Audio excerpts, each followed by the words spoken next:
Hai, saya mahasiswi keperawatan Universitas Kristen Indonesia Maluku. Di sini, saya akan menjelaskan materi mengenai anatomi dan fisiologi sistem pernapasan pada manusia. Lalu, sistem respirasi itu apa sih? Teman, sistem respirasi merupakan peristiwa menghirup udara dari luar yang mengandung oksigen ke dalam tubuh, serta menghembuskan udara yang mengandung karbon dioksida sebagai sisa dari oksidasi yang keluar dari dalam tubuh. Teman-teman, manusia membutuhkan suplai oksigen secara terus-menerus untuk proses respirasi sel dan membuang kelebihan karbon dioksida sebagai limbah beracun produk dari proses tersebut. Nah, teman-teman, saluran respirasi ini terbagi menjadi dua bagian, yaitu saluran respirasi atas dan saluran respirasi bawah. Saluran respirasi atas ini terdiri dari hidung atau cavum nasalis, faring atau tenggorokan, laring atau pangkal tenggorokan, dan trakea atau batang tenggorokan. Sedangkan saluran respirasi bawah terdiri dari bronkus, bronchiolus, alveoli, paru-paru, dan pleura. Oke, kita bahas satu-satu ya teman-teman. Nah, yang pertama ada hidung. Teman-teman, hidung merupakan salah satu organ tubuh yang berfungsi sebagai alat pernapasan dan penciuman. Melalui hidung, udara masuk ke dalam tubuh dan melewati rongga hidung yang dilapisi oleh selaput lendir serta rambut-rambut halus atau silia yang berfungsi menyaring debu dan partikel asing. Selain itu, hidung juga menghangatkan dan melembabkan udara sebelum masuk ke paru-paru. Nah, bagian dalam hidung mengandung sel-sel reseptor yang memungkinkan kita untuk mendeteksi berbagai macam bau. Ada beberapa fungsi hidung, yaitu sebagai saluran udara pernapasan, penyaring udara pernapasan yang dilakukan oleh bulu-bulu hidung, kemudian penghangat udara pernapasan oleh mukosa, kemudian membunuh kuman-kuman yang masuk bersama-sama udara pernapasan oleh leukosit yang terdapat dalam selaput lendir atau hidung. Kemudian yang kedua yaitu faring atau tekak. Nah, faring adalah pipa operotot yang berjalan dari dasar tengkorak sampai persambungannya dengan esofagus pada ketinggian tulang rawan krikoid.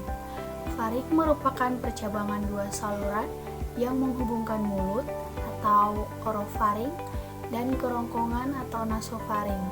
Nah, faring memiliki panjang 12-14 cm dan memanjang dari dasar tengkorak hingga vertebra cervicalis ke-6. Udara yang telah sampai ke faring telah diatur kelembapannya sehingga hampir bebas debu bersuhu mendekati suhu tubuh. Fungsi faring yaitu sebagai satu, penghangat dan pelembab. Dengan cara yang sama seperti hidung, udara dihangatkan dan dilembabkan saat masuk ke faring. Kemudian fungsi yang kedua, fungsi suara, bekerja sebagai bilik resensi untuk suara yang naik dari laring. Faring bersama sinus membantu memberikan suara yang khas dan berbeda pada setiap orang. Fungsi yang ketiga yaitu fungsi pengecap. Terdapat ujung saraf olfaktorius dari indera pengecap di epitelium oral dan bagian faringeal. Kemudian sebagai fungsi pendengaran, saluran auditori atau pendengaran memanjang dari nasofaring pada tiap telinga tengah. Yang kelima, fungsi perlindungan. Nah, jaringan limfatik faring dan tonsil laring menghasilkan antibodi dalam berespon terhadap antigen, misalnya mikroba. Oke, kemudian yang ketiga ada laring atau pangkal tenggorokan, di mana di bagian laring terdapat beberapa organ, yaitu epiglottis, katup tulang rawan untuk menutup laring sewaktu orang menelan. Nah, pada saat bernapas, epiglottis terbuka, tapi pada saat menelan, epiglottis menutup laring.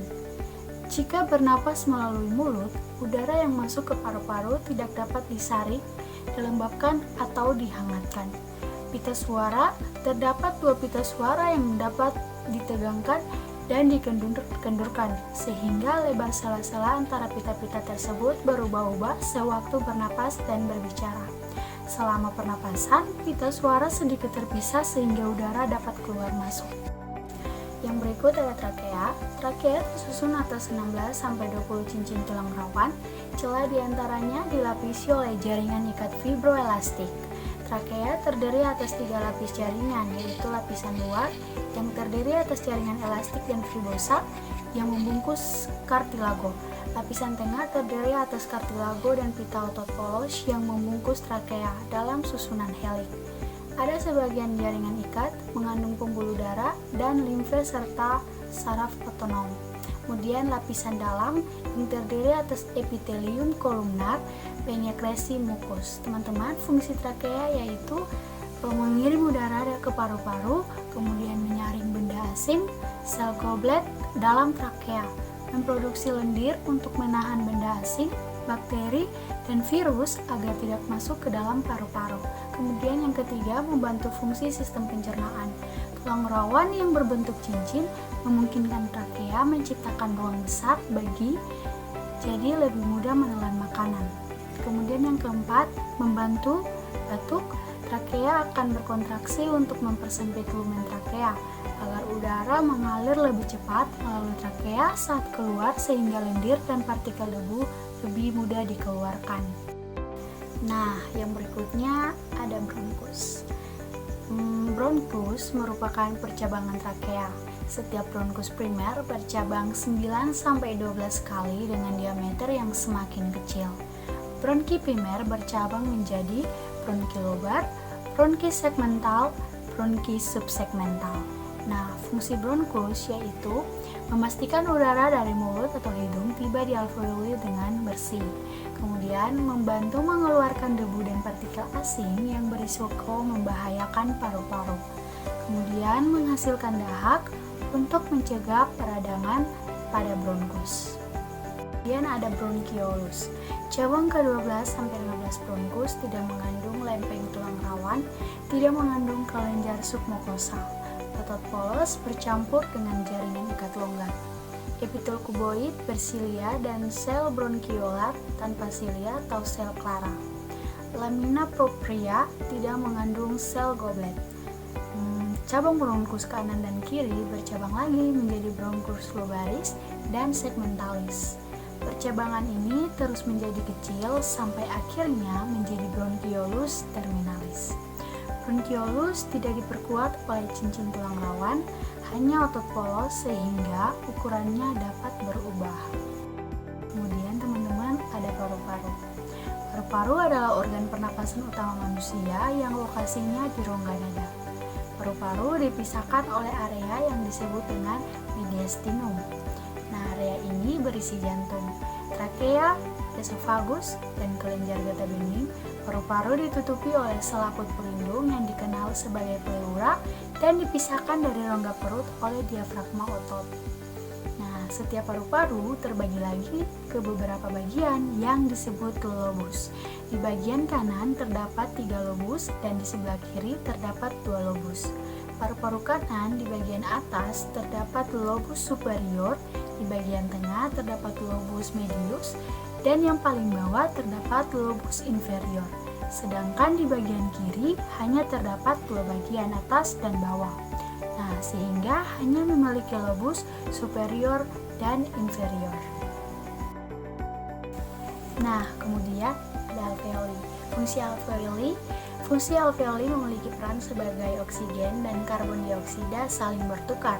Setelah oksigen diserap, darah akan mengalirkan karbon dioksida menuju alveoli untuk dihembuskan keluar. Karbon dioksida sendiri dianggap sebagai limbah dalam tubuh. Nah, pertukaran antara oksigen dan karbon dioksida tersebut terjadi pada dinding alveoli dan kapiler.